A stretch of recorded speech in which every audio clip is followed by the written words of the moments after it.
Hi everyone, welcome back to the channel, and today I have something a little bit different for you guys.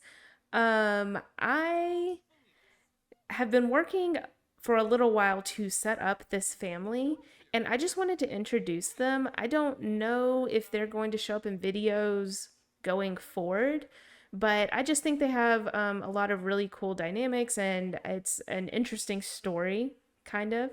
So I just wanted to introduce this family to you guys. So the center of the whole story is this woman right here, Kaia Parks, and this is her son Xavier.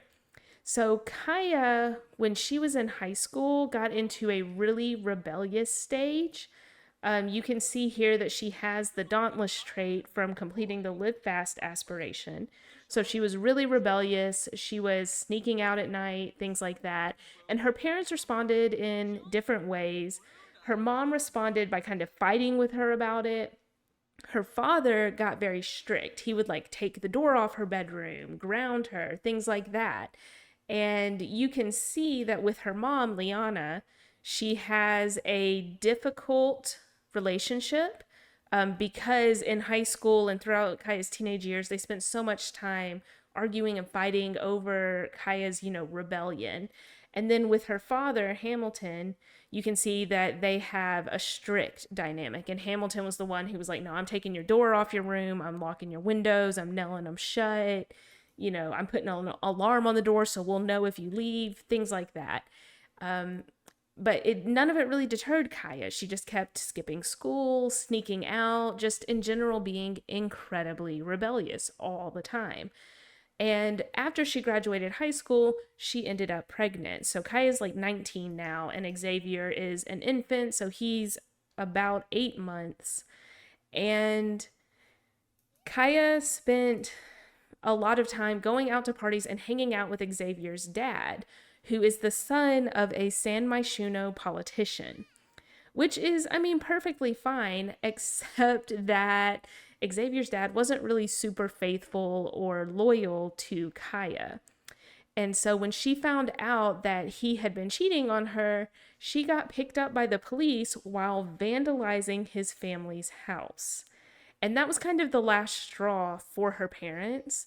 Her parents were like, we've got to, it's living here that's the problem, we've got to do something. So Kaya's parents, feeling incredibly frustrated with everything that was going on, decided they had to send her as far away as possible, send her and Xavier. They figured San Myshuno was the problem. They had to get them away from there, or else things would never get better. And so they decided to get Kaia and Xavier as far away as they possibly could, which was about halfway around the world in Sulani with Liana's mother, and Liana is Kaia's mom. So this is Kaia's grandmother. She's currently asleep, but she lives in this shack, basically, on the island near a volcano. She really loves to garden, so she does a lot of gardening. She's also completely off the grid.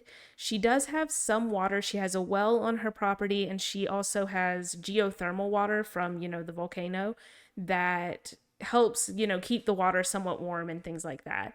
But otherwise, she's completely off the grid. She doesn't have electricity. She does have solar panels. She also has chickens, but this is a real change for Kaia to be in a position where she doesn't have access to like basic things that she's always lived with. And when she first moved to Sulani, the first few days, she was okay. She felt fine with the way things were going. But as she's been here longer, she's starting to feel more and more isolated and a little more upset with the situation and angry that her parents have sent her here. So yeah, it's not Kai is not particularly happy about it. But I mean, she is spending a lot of time with Xavier. However, she doesn't have a job at the moment, and Talia is going to ask her to get at least a part-time job just to bring in a little bit of money. Talia sells like the things that she gardens and her flower arranging. She sells all that stuff and brings in money that way, and it's enough to support her, but it's not really enough to support Kaya and the baby too. So Kaia is going to have to get a job, and that's going to be a little bit of an awakening as well, because she didn't really have to have a job as a teenager because both of her parents are very successful. So money was never really an issue, and she never considered, like, oh, I need to get a job or anything like that. For Kaia's family tree, like I said, I spent a lot of time like setting this family up. So there is actually a family tree here. You can see that Kaia has a little brother named Jackson. These are her parents, Liana and Hamilton. This is Liana's mom, who Kaia's living with, and Hamilton's parents are also here. And if you go to Liana, you can see that she has a sister, and her sister is married to a woman named Eileen, and they have a daughter named Jordan. They live in Mount Kumurebi, and they love to like ski and rock climb. They're like that super adventurous couple that you honestly can't believe ever became parents because they're always traveling and stuff like that. Hamilton was an only child, so he doesn't have any siblings. But his mom and dad are alive. They do live near Brindleton Bay, and that's the reason why Kaia didn't go live with them. Her parents felt like that would still be too close to San Myshuno, too close to like all of the temptation of getting into all these messes that she had been getting into. And then Xavier, you can actually see his dad here. His dad is named Devin Yanez, and his father is Damien. His mother is Christina. Damien, like I said, is a politician. He's pretty high up. He's a council person. And Christina is a food critic for a San Myshuno newspaper.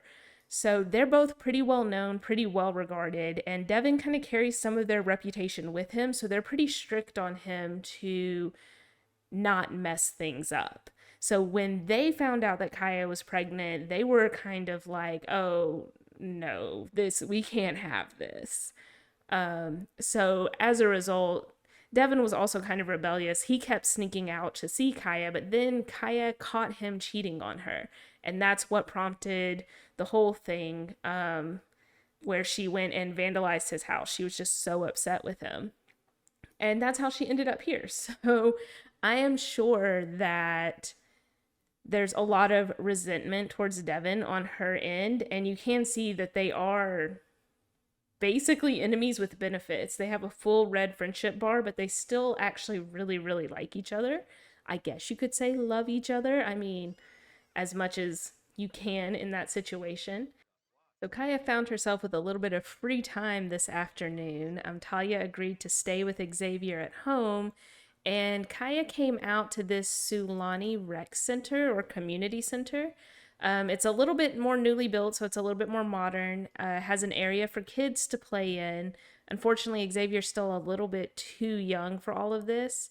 Kaia could bring him one day and play in the water park area, but you can work out here. There's a little gym area. There's an art and craft area. And then down here, there's places to play games, do puzzles, music. And there's also a little small, kind of basketball court out here. So Kaia has come to play basketball.